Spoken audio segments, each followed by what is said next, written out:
Hello, friends. It's my pleasure to welcome you to your interesting program again, Philosophy of Life. Today, we are going to be treating Sex and Destiny, Part 1. Sexual intercourse is a sensual activity, typically involving the insertion of the penis into the vagina for sexual pleasure or for reproduction. Destiny is the hidden power believed to control future events. Destiny is also believed to be something that is to happen or has happened to a particular person or thing. Destiny sometimes refers to as fate, is a predetermined course of events.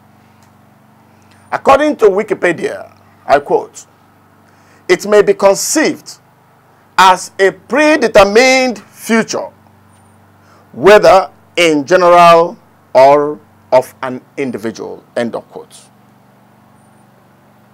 People, therefore, engage in sex for so many reasons: pleasure, stress, to ease themselves of stress, exercise, to make a baby, improve social status, love, commitment, or revenge. Let me say this: the people indulge in sex for so many reasons. And I want to say that, take for instance, one is involving himself in sexual relationship just for the purpose of gratifying his senses. You may not know that you are getting yourself involved into what is higher than you. I give you an instance. There was a philosopher known as Aesop. Aesop was a great philosopher who taught humanity through stories. In one of his epigrams, he told a story of two young men walking along the street. And as they were walking along the street, they saw a pool of water, and they took pebbles and started casting the pebbles into the water. Suddenly, two frogs jumped from the water and said to the young man, "What? Stop! What appears to you as sports and exercise is leading to our death." What does that mean? These young men were enjoying themselves by casting pebbles into the water. They did not know that as they were exercising their hands, that was leading to the death of the frogs in the water. Now, what I'm trying to say is this: there is an organ in between the human legs which is always satisfied when you starve it and always hungry when you feed it. It is important for us to know that human beings on earth are exposed to different kinds of activities, and some that are pleasurable, like sex, could lead to one's destruction. I tell you this because what we desire, what humans desire so much, is to abhor from pains, and then they pursue pleasure. And when you pursue pleasure, you get yourself sometimes entangled with certain things that you may not be able to come out from it.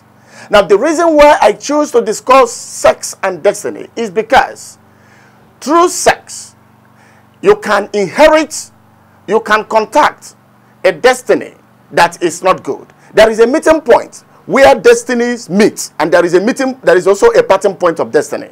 At the point where destiny meets, sexual acts can activate certain things that could bring about the person's success or the person's failure. I'm going to come to that as we proceed. But let it be known to you that as humans, we came to this planet Earth for different kinds of assignments. And from wherever you may come from, your activity will define your mission and your motive. Like Plato, one of the Greek philosophers, told a story of a great warrior he called Air. Air, according to the poetic and metaphorical story given to us by Plato, he said this young man died as a warrior. And when he died, he was given the privilege to experience life after death. And while in that dimension, he was to be buried. And in the funeral, he was arranged. The air was arranged. And then within that period, he saw certain things that were happening in that dimension. And what did he say? He saw souls that departed from this planet being prepared to come back to the planet Earth. They all gathered, and as they gathered, they were to be launched into the physical world that could be through birth. At the point, the whole souls were asked to drink water, a particular water, according to Plato in that story. Now, they got to a point where they drank the water, and the water is called the water of forgetfulness. And while drinking the water of forgetfulness, some drank more. The water of forgetfulness, for your information, is also called in the Tibetan book the mirror of karma. In the Tibetan book, it is called the mirror of karma. Now, they drank the water. In between the water of forgetfulness and that of knowledge lies reality. Now, the point I'm trying to make here is, you are coming from somewhere as an individual, and in course of your journey to the physical system of reality, you made certain decisions. Such decisions, the moment you are delved or projected into this dimension of existence, and that water is taken, you completely forget everything about yourself in the physical unit. But if it can be awakened, that knowledge can be reconnected. You can reconnect yourself to the previous. Because even as I'm speaking to you, we are living in a moment that is, to some people, as past. And this moment, to some beings too, it is also regarded as the future. So, however you look at it, the truth of the matter remains that human beings are circumferenced by certain activities that are multidimensional. And these multidimensional activities are beyond the physical eyes can see. Now, so you don't take things literally, because nothing is ordinary.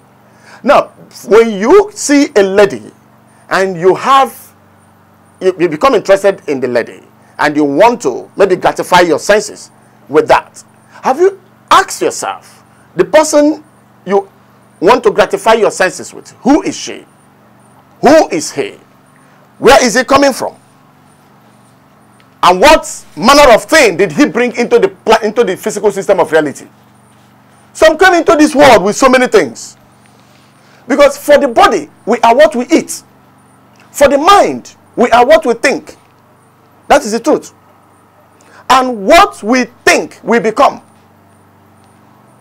What we desire, we sow. And what we sow, we reap. So when you desire something that is outside the confines of reality, by that I mean divine reality, you are attracting certain elements within your orbit. And when that is done, for instance, the sexual urge, when an individual gets himself involved with certain people in this planet Earth, it can bring about your downfall. It can as well bring about your exaltation. But the question you must ask yourself is, as a human being, what is my destiny? How do you identify your destiny?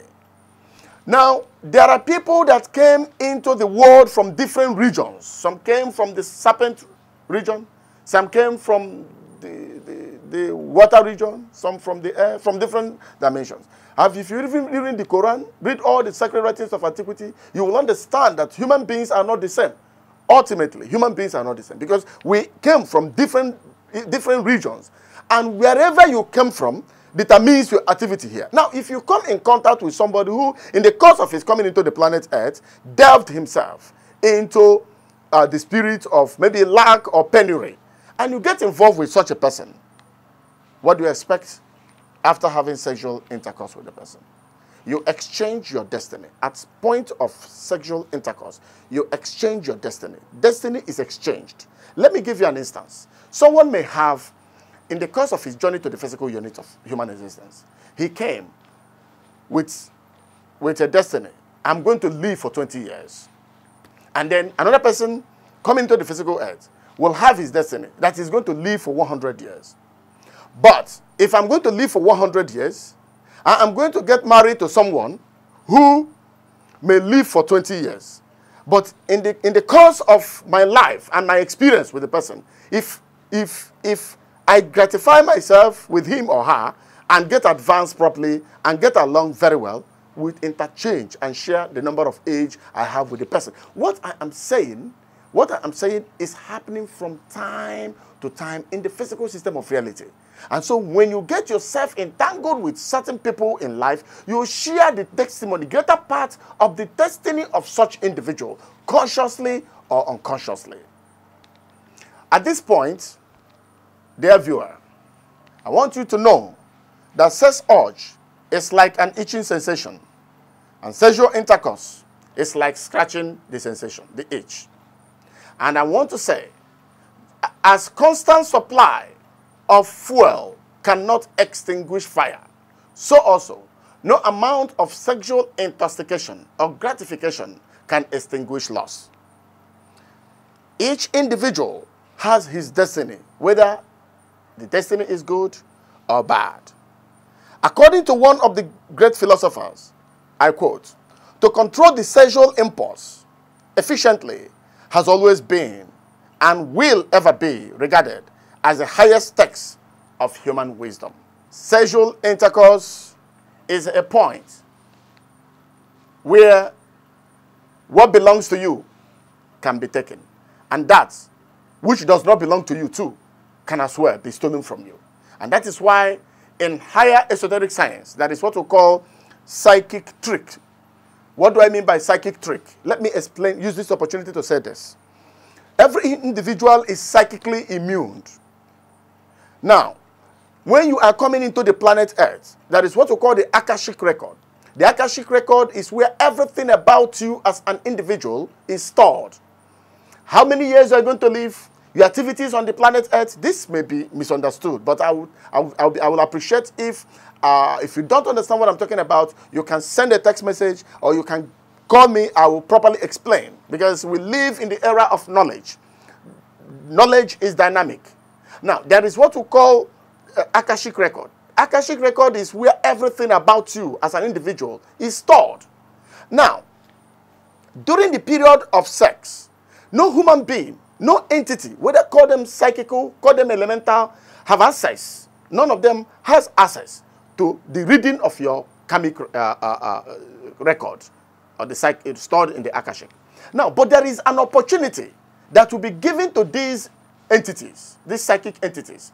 The opportunity that is given to them is the moment you begin to have illicit sexual affair, the psychic space is exposed, and everything about you will be exposed to those elementals, those demons, which we literally call in religious terms demons. Now, they will be opportuned to read your psychic space. For instance, if it is written of an individual that is going to have a car accident probably in 2026, and the person is having illicit sexual intercourse at this point, as I'm speaking to you, your psychic space will be exposed, and the forces of darkness could read what is stored in the Akashic Record.